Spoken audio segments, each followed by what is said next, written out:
সদ্য মুক্তি পেয়েছে শিবপ্রসাদ মুখোপাধ্যায় ও নন্দিতা রায় পরিচালিত ছবি আমার বস। 22 বছর পর বাংলা ছবিতে অভিনয় করলেন রাখি গুলজার।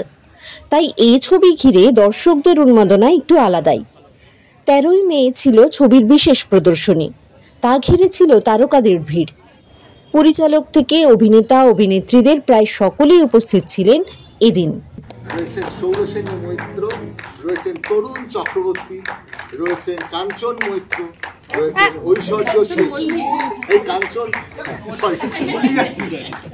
কাঞ্চন মল্লিক, রয়েছেন ঐশ্বর্য সেন, রয়েছেন উমা।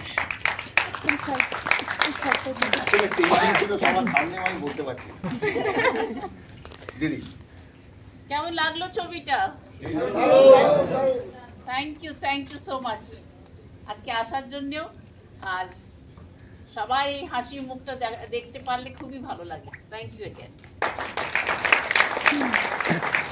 আর আপনাদের সকলের কথা আমি জানাবো, দুজন মানুষকে সবসময় আমার সঙ্গে রেগুলারই কথা হচ্ছে, রাখি গুলজারকে এবং সাবিত্রী চট্টোপাধ্যায়।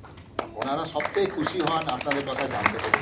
আমাদের একটা স্পেশাল শো হয় যখন উনি আসতে পারেন না, জানতে চান রাত্রিবেলা যখন কথা হয় যে কি হলো রে, কি বললো, তারপর কি বললো, কোন জায়গায় হেসেছে, কোন জায়গায় হাততালি দিল কিনা, কি রিয়াকশন হলো, এই আমাদের লাস্টের ওই লুডো খেলাটা কিছু বললো, সব জানাবো।